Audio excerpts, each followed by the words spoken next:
Right then, I got a few things to talk about. This is going to be a half and half video. Stuff about topics, and the other half about a bunch of games I got lately. I was going to do two separate videos, but why the hell should I bother? So if you just want to ignore the updates, then go to my pickups, then you can do that. There'll be a little time thing here. Fucking... So, right, updates. I want to talk about a few of my social media sites, Twitter and the Facebooky.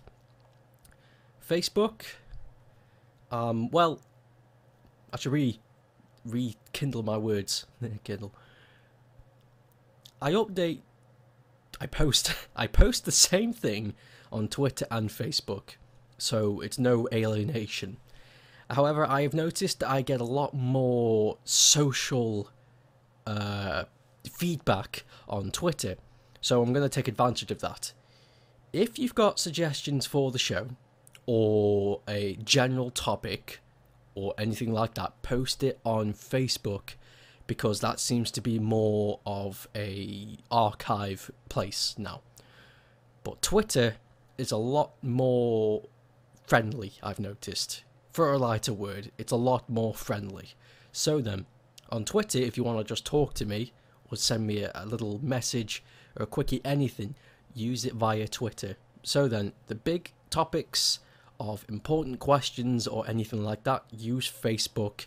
For bollocks and crap, which is awesome, use Twitter, because that's an easier way to separate it.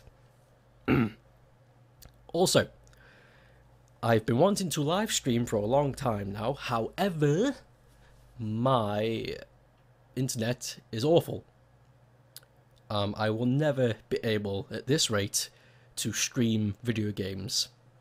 However, I used to be quite very good at doodling, drawing, and I've missed that. So, what I have begun doing is, hold on, Picarto. Picarto? Picarto. Picarto. I'll put the logo on the fucking screen. Picarto.tv. Now that is a stream website for artists of any kind.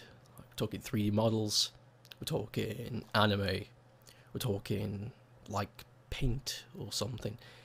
You can think of anything you can think of. As long as it's art, it's there. So, every now and then, I will probably do a little stream of me just doodling. I used to be quite good at chrome work, monochrome, but having a little look, and I'm not very good with a tablet, it turns out, so that'll be fun. So I'll probably have like a session every now and then where I just fuck around and doodle crap, and there'll be a chat open and I'll have my mic as well, so, you know, I can talk to you guys about anything.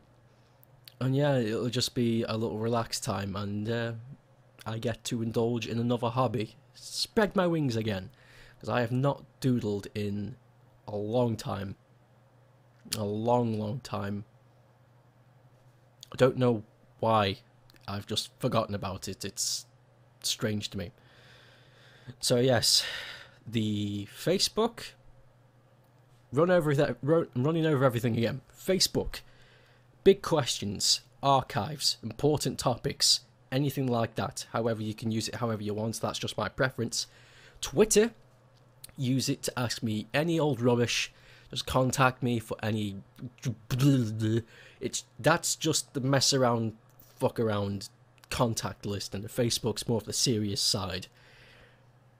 And Picarto streams will be starting... Am I still saying that right? Picarto site. I will be streaming soon, so check your Twitter. So yeah, that's definitely a thing now then. If you really want to be interested in the arty live streams, then follow me on Twitter and like my page on Facebook, because I will post them on there and give you a time when it's ready. So it gives you some time to make plans or anything like that. If you want to watch, I'll be streaming anyway. I'm not going to switch it off because no one showed up. That would be daft. Defeats the whole point of a live stream. So yes, I hope that's clear for that update. So now we can get to the collection side of the video. Blank. Alright then, I've picked up a few games this month, past couple of weeks, and I'm quite pleased with them. In fact, I should do this more often, because I've I figured out that buying in bulk is a lot more satisfying than drip feeding myself with games every now and then. So I save up a big stodge of cash and then just and the is here. So I'm going to start with this game for the PlayStation 1, and I've already posted it on Twitter, I think. Mega Man Battle and Chase. Lovely game. Now, it's the only kart game the Mega Man franchise has ever released. And me and my girlfriend have been playing the crap out of this, and we're doing pretty well. And considering it seems to be just like, I don't know, sort of like a clone of most kart games. It retains itself pretty well. I'm enjoying it quite a lot, considering I much rather prefer just playing Mega Man games. This is not bad. Not bad for a little game at all, if you just want to mess around. The neat thing about it is, like in Mega Man, in Mega Man, when you beat a boss, you take its power and you get to use it on other enemies later on. In this game, when you beat somebody, you get to take a part of their car, which will like improve your speed or your handling, or give you a special ability like jumping over stuff or anything like that. It's really neat. So yeah, Mega Man Battle and Chase. If you're interested, check it out. It's a good little game. Alright then, something for the Mega Drive. Mega Bomberman. And I just want to look how bloody colourful this is. Look at it. Look how colourful this is. Just so gosh darn colourful. My god, yes. Yes, just yes. I like Bomberman. The first Bomberman game I ever got was on the Sega Saturn, and it was called Saturn Bomberman. And, you know, this one being on the Mega Drive, it's called Mega Bomberman. You see the pattern? So, when I heard there was a 16-bit version for the Sega system, I just got it. It was a fair price. And I've had a little go, and I'm pretty impressed by it. I like it. I mean, obviously I had to put my mindset in, and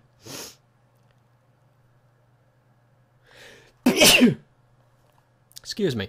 I had to put in my mindset that, you know, I had to step back a bit, because the 32-bit version is obviously going to be better than this. But you know, when you play retro games, you have to put your mind in when this was made, and if it's still enjoyable despite that, then it's a good game by your standards, at least. And not everybody enjoys stuff like this, but you know, you can't please everybody. It's the human condition. We're all fucking backward in our own way.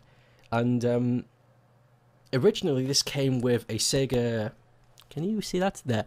This originally came with a Sega split thing, so you could have 4 players, which was not heard of at the time. So you could have 4 players playing at once, and Saturn Bomberman does the same thing. There's like a little split thing, so you can have like 10 players on the same screen. It was fucking mental. And the Bomberman games were great at that. They were very good at encouraging just multiplayer, local multiplayer, and encouraging playing with your friends. Not to mention the physics, the fundamentals of Bomberman is a really fantastic idea. It's just so simple and it works. So yeah, really pleased. My mouth doesn't work today. Really pleased that I got that. Oh yeah. Okay, moving on. Flashback. Only a few people will get this. Well, when I say get this, I mean understand why I picked this up in the first place. Okay. Have you ever played Abe's Odyssey? Abe's Exodus? Those kind of games. This is where they got it from. Flashback has the exact same gameplay style. Puzzle, 2D platforming, screen-to-screen play, and you die a lot of times. If you don't know what you're doing, of course. But if you played the game so many times, then you understand. It's all about sequencing, and it's great. It's fantastic. there's so much about this that's just like, yes. Again, it's got like, it's like really, really early animation cutscenes for its time. And remember, 16-bit era, a cutscene was like a screen with text. This has movable images. It wasn't very appealing, considering it was just like simple colours and whatever, but it was still very amazing. And the animation in this game was fucking top notch. It's seriously a fantastic piece. Like I said, the animation and the puzzles and the world, it's so good. It's so good. It's very, very good. I am totally pleased about this. So if you're a fan of Abe's Odyssey or Abe's Exodus and want to get a general consensus of where they got that gameplay style, look at Flashback. It's the exact same. The story, of course, isn't the same, and the world isn't. They're their own thing, but very similar. Very similar indeed. And I just love the cover. These intense eyes just... just fucking... I don't know.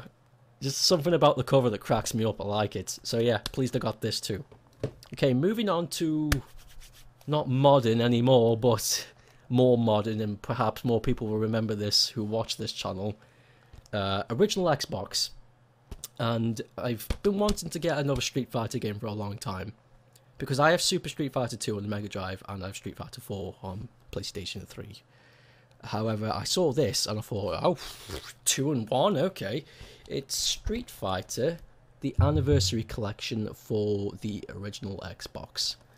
And what this has is... God, how do I say this now? Because it's bloody... Hyper Street Fighter 2, the Anniversary Edition, which is the definitive version of Street Fighter 2, and it's like straight from arcade, and it's beautiful. I've had a little go, and it's gorgeous. I love it. And it also has Street Fighter 3, the Third Strike in it. Now, that might not be a big deal, but you've got to understand, in the UK and in the PAL regions, the only way you could play Street Fighter 3 is on the Dreamcast. For a long time, and it was expensive. So unless you do have a copy of Street Fighter 3 on the Dreamcast, you're very lucky. You're very lucky. Hold on to that. Don't give it away. It'll increase in value. Or you waited a couple of years and you got this. And you got 2 and 3 of the definitive versions in one pack. And it also comes with Street Fighter 2 the movie. However, I already have that on DVD, so it's not much of a big thing. But yes, 2 games in 1, and they're both fantastic fighting games, and yes, it's such a good idea. And they did do a PlayStation 2 version, so I don't understand why it says only on Xbox there. Not true. Maybe it was true for a while, but it's not anymore. It is on PlayStation 2, I can fucking guarantee you that. So yeah, very pleased I got this. A 2 in 1. You gotta love collection packs, they're the best. Okay, and the last item on my list, and I've got to give a shout out to Saturn Memories, because watching his video of the latest game about this is the reason why I got it. I own the first game already, but I've been wanting to get the sequel for a long time, but I never got round to it, and I didn't feel like there was any rush, because everywhere on the internet it was at a low price, so I didn't feel like there was any threat of missing out. But when... Then I saw his video and I just thought, this game was bloody gorgeous. I have to have it, so I got it. Knight's Journey into Dreams. And... oh god. It's gorgeous. It's so good, and... you know, it's things like this that it reminds me why I fucking love Sega so much. Because when they do shit like this, when they do it right, it's... yes! When they do it right, it's the best thing ever. And this is it. This is a done right game. So incredible. Fucking incredible. I just... so goddamn beautiful. And if you want to have a look at it, don't rely on me. Go to Sega Saturn. Go to Saturn Memories channel. It's his latest video, I hope, at this point, but it's one of his latest videos. where he long play slash speed runs slash perfect scores the entire game with both stories, and I think the video is like 5 hours long. It's very impressive. But yeah, it gives you a little idea of how amazing the game is. It really does. It's a good game. A good game and a perfect example of how Sega can fucking nail it sometimes. So yes, that is it, I'm afraid. Update is done. If you want to refresh, wind it back. And for whatever reason you want to see these games redone again in the collection, we'll wind that back if you want. I don't know why you would. And yeah, okay, thank you for watching. More shit's coming in the future, but I'm busy. Chill your tits. Bye.